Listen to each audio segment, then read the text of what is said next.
Hi, my name is Joseph Alai. Welcome to my channel. And today we're going to go over a Q&A clip regarding how to imagine, what to imagine, how complex or simple to create your imaginal acts. And should you intertwine or entangle multiple desires into one imaginal act? Manifestation unfolds by impressing the subconscious mind with a scene, as you probably know if you've been watching my videos.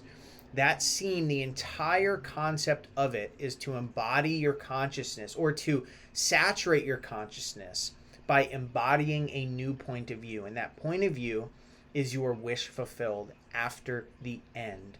The world will orchestrate itself to conform to this image. So, what are you supposed to imagine? How many desires are you supposed to imagine at once? Follow along with me and check it out. Now, if you're interested in this, very briefly, there's a VIP program that does workshops, Q&As, a live chat of a group of people and such. So anyway, let's figure out now what to imagine. And remember, nothing is too big or too small for manifestation. Nothing. Charlotte. Let's see here. I have experienced that I and my specific person have gotten into two-way contact with one another, but sometimes I experience pauses in communication for a few days or so. Could this be a sign of my desired end result starting to come to fruition in my physical reality? What can I do to change limiting beliefs? And what does this situation indicate that needs changing? The belief that things are hard to achieve or hard to maintain.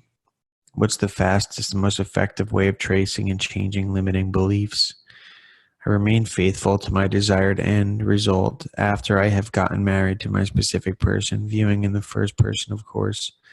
I script a lot too, but I also find the list method to work as well as speaking into existence. I manifested my package coming to me in just under 1.5 weeks, a lot faster than assumed time, which was in 28 days. I guess I need to affirm that nothing is big or small in God's eyes. This is true. There is nothing big or small in God's eyes. It just depends. Like, I actually was writing today on this topic. Let's see if I can find what I was writing down.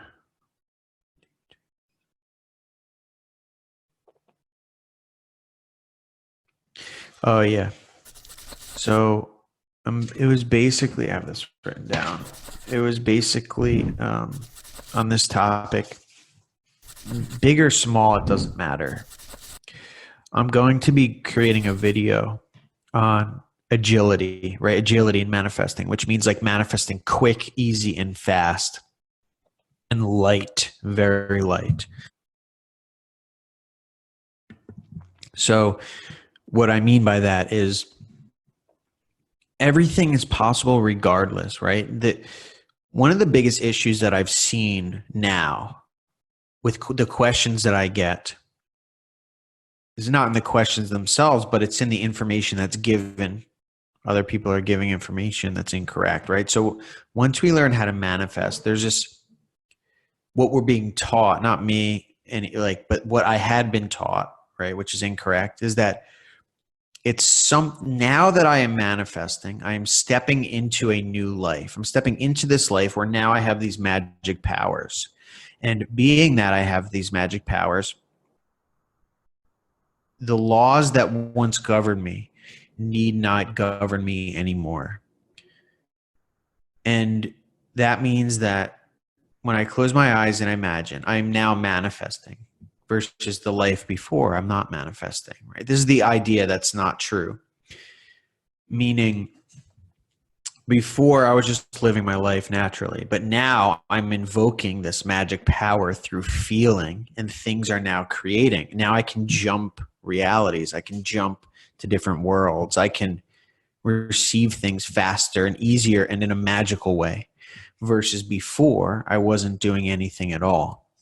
So this premise is the false premise. Why is this a false premise? It sounds legit, right? because it was never a time when we were not manifesting. Everything always came in its own natural appointed hour, but its naturalness has always been invoked by your imagination. So the flaw in the thinking isn't that we're not creating, but it's that we were not creating and now we are. And it's also this idea that now with feeling, I'm invoking a new power that I've never invoked before. Again, this is false. So before, it's hard though, not hard, it becomes a challenge to look back, right? So think of days leading up to before you learned how to manifest. Think of the days or weeks leading up to that. Those events that had come to pass that day before, or those 2 days before, those were set into motion days, weeks, months, and years before. By you, though, by you, with your imagination.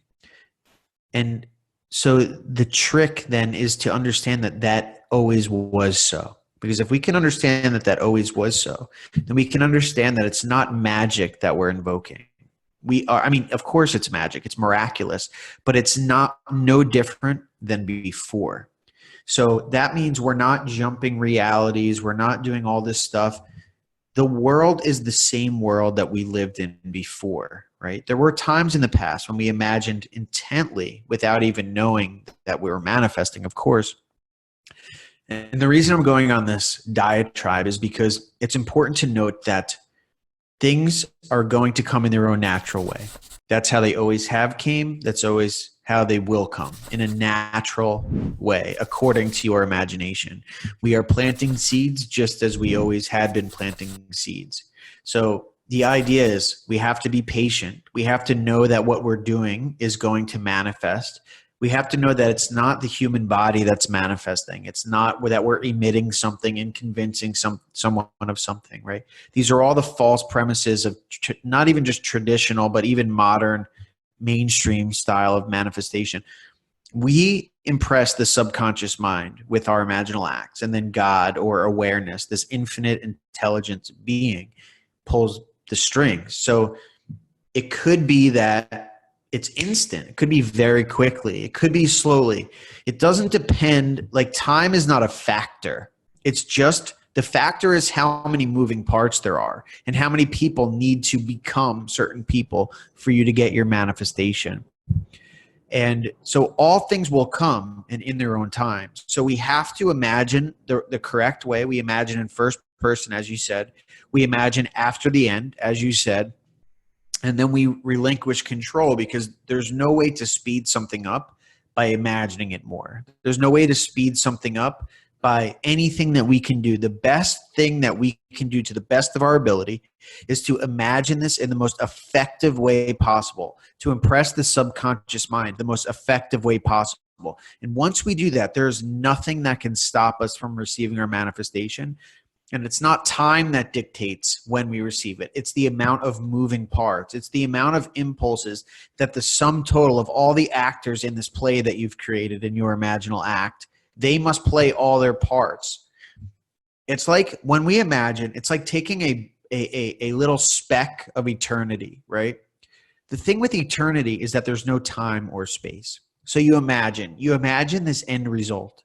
You say, okay, I'm married to this person, or I have a large sum of money, right? So you take this, you're going into eternity in the formless with your imagination, your awareness. You're going into the infinite awareness and you're grabbing a piece of it. It's like carving out, it's like taking a spoon and carving out a little piece of eternity, right? That's your end. And now this is accepted by awareness. But what happens is, because in this reality only exists because of our mind, in the sense of time and space. Time is developed from thinking, and space is developed from perception, right? Thinking, because we can remember what we thought 10 minutes ago, and perception because of this physical matter. I know this may sound a bit abstract, but hopefully this will make sense. So God, this is the story, in the story form. This is what the Bible teaches. This is what non-duality teaches. This is what Hinduism teaches. This is what a lot of religions teach, but behind the scenes is that God is eternal. He becomes finite, e.g., or as an example would be us. We are the finite, we are the Christ, so that we can see the inside of God. So God cannot experience the finite. He cannot. So he must become finite, which is us, right? Okay, so that's the premise. We are the finite version of God, and that's what it says in Scripture. That's what Neville Goddard teaches. But now we're imagining, we're creating, we are God, so we create. But when we're creating, we're going into eternity again. We're going into that eternal, that infinite. We as humans can't experience the infinite. We can only experience it through our imagination by selecting a state. But when we select this dimension, this state, when we carve out this, when we take this spoonful of eternity, that exact scene that we want, we cannot experience it in an instantaneous way. It's like a book with all the pages at once when we select it. It's a play. When we imagine this end scene, we get the full circle, the full scoop, and it's like a book all at once. All the play, all the blueprint on how to get there is all in this one little spoonful of eternity. Right, here it is. But we cannot experience that all at once because it's a play, right? It's a play. So in time space, we must experience the full play for all the parts in the world to be arranged properly so that the bridge of incidence leads us toward that end. Now, if we were in eternity, we would experience it instantaneously because it all exists in one spot. But in time space, we must encounter the step-by-step to get there, which is already, as soon as we imagine something, we take that play, we create that play, and now, boom, boom, boom, boom, boom, it's going to, second by second, we're going to, the play is arranged. All the players are moved to get us to the end. So the reason I said all that stuff is because it's a mandatory thing for humans with a finite mind. We can experience anything that we want, but it's the complexity of the scene that we're choosing that determines how long it takes for us to get to the end result through the complexity of the thing that we're imagining. Like when we imagine a free cup of coffee, we can go, there's 100 places we may be able to get that very quickly. It's $1. It's not going to take a lot of effort or a lot of impulses for the barista or whoever to have that idea to give you a free coffee. It's only $1 or $2. But if we imagined having $1 million, the probability becomes much lower, right? That doesn't mean it's not possible. It's either possible or it's impossible. So it's either going to come or it's not going to come, right? And that's not the question because it will come, but the probability wise now. So we imagine something with a very low probability. And so now a bunch of moving parts have to move to get us that thing. Does that make sense? That's what I'm trying to explain, that whole elongated thing. Who understands what I'm saying? Raise your hand.